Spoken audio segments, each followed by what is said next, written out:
So hey guys, welcome back to my channel. तो दोस्तों, जैसा कि हमने मार्शल मास्टर के पिछले एपिसोड में देखा था कि लॉन्ग मिंगजी अपने मास्टर्स के पास पहुंच जाती है, जहां पर वो लोग एक फॉर्मेशन को क्रिएट कर रहे थे। चैन साओ भी अपने सोल सील के मदद से ये सब कुछ दूर बैठकर देख रहा था। इन लोगों के फॉर्मेशन को देखकर चैन साओ समझ जाता है कि ये लोग एंशिएंट ब्लड डीमंस के टेक्निक को इस्तेमाल कर रहे हैं। और फिर जब मास्टर होंग युआन लॉन्ग मिंगजी से कहती है कि आगे बढ़कर इस फॉर्मेशन को बनाने में अपना सपोर्ट दो, तभी उनका मेज देख लेता है कि इसके अंदर तो सोल सील लगा हुआ है। और इस बारे में चैन साओ को भी पता चल जाता है। और अब आगे दोस्तों, आज के एपिसोड की शुरुआत बिल्कुल उसी जगह से होती है जहां पर हमें दिखाया जाता है कि वो मेज बिना किसी देरी के लेडी होंग युआन को बताता है कि आपके एक डिसाइपल के अंदर तो सोल सील लगा हुआ है, वो यहाँ पर किसी की गुलाम बनकर आई है। लेडी होंग युआन और बाकी सभी लोग यहाँ पर ये चीज सुनकर काफी ज्यादा हैरान हो जाते हैं। लॉन्ग मिंगजी भी अपना सच सबके सामने आने की वजह से काफी ज्यादा परेशान हो जाती है। तभी चैन साओ से कहता है कि बिना किसी देरी के वहाँ से भाग निकलो, मगर लॉन्ग मिंगजी तो यहाँ से जाना नहीं चाहती थी, इसलिए चैन साओ फिर से उसके सर में दर्द करवाने लगता है। इसीलिए फिर ना चाहते हुए भी उसको यहाँ से भागना पड़ता है। लेकिन लेडी होंग युआन उसको इतनी आसानी से जाने देने वाली नहीं थी। वो ऑफिसर फेई फेई को ऑर्डर देती है कि जाओ और इसे रोको।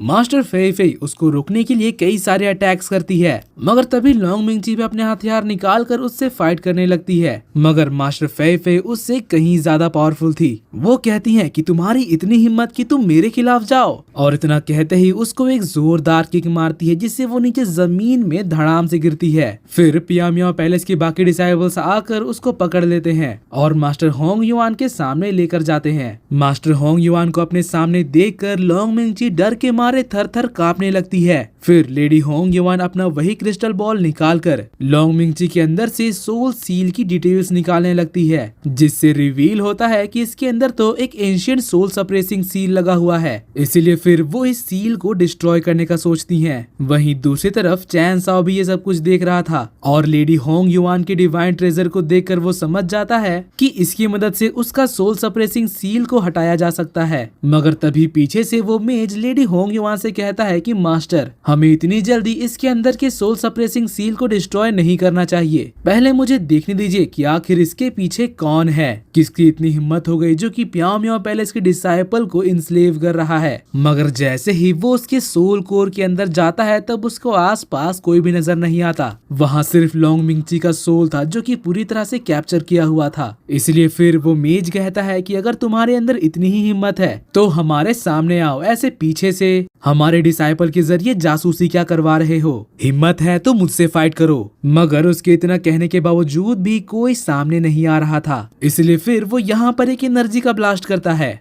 मगर इससे तो उल्टा लॉन्ग मिंगजी को ही दर्द होने लगता है। मगर उसके साथ साथ उस मेज के सोल पर भी अब अटैक्स होना शुरू हो जाते हैं। चैन साओ अपने इटर्नल विल की मदद से उसके ऊपर अटैक कर रहा था और यहाँ वो उस मेज को देखकर कहने लगता है कि जरा मुझे भी तो देखने दो कि पियाओ मियाओ पैलेस के जादूगर के पास कितनी तरकीबें हैं। क्योंकि जहाँ तक मैंने सुना है, पियाओ मियाओ पैलेस के जादूगर अक्सर बर्थडे पार्टीज में टोपी से कबूतर बाहर निकालते हैं। वो मेज चैन साओ की स्पीड से परेशान हो गया था और साथ ही अपनी इंसल्ट की वजह से उसे गुस्सा भी चढ़ जाता है। इसलिए वो अपने इटर्नल विल का इस्तेमाल करता है, जिससे उसे पता चल जाता है कि चैन साओ कहाँ पर है। वो अपने साथियों को बताता है कि हमारा दुश्मन उस तरफ है। लेडी होंग युआन अपनी डिसाइपल्स को कहती है कि जाओ और उसे पकड़ कर यहाँ लाओ।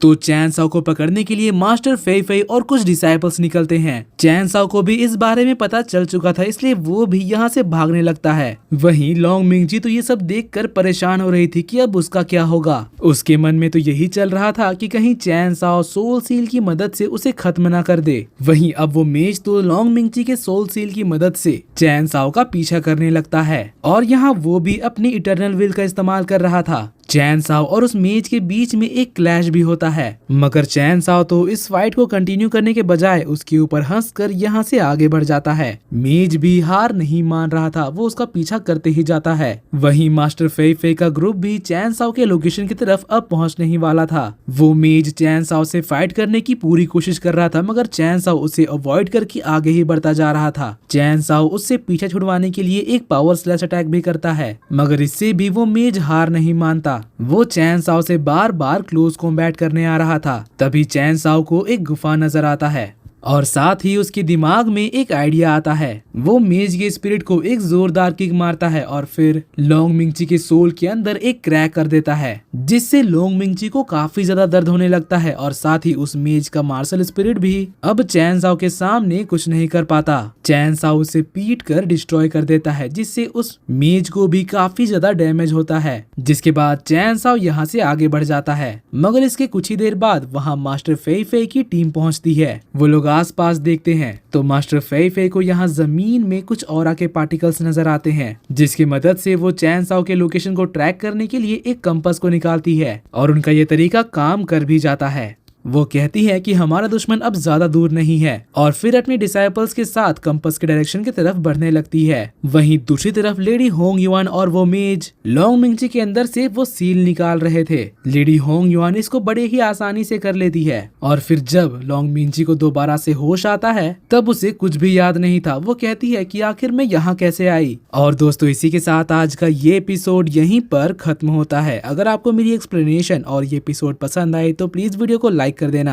और जाने से पहले चैनल को सब्सक्राइब करके बेल नोटिफिकेशन भी ऑन कर लेना, ताकि जैसे ही इसका नेक्स्ट एपिसोड आए तो आपको सबसे पहले पता चल जाए। तो मिलते हैं आपसे अगली वीडियो में, तब तक के लिए bye bye, be happy, be safe and thanks for watching.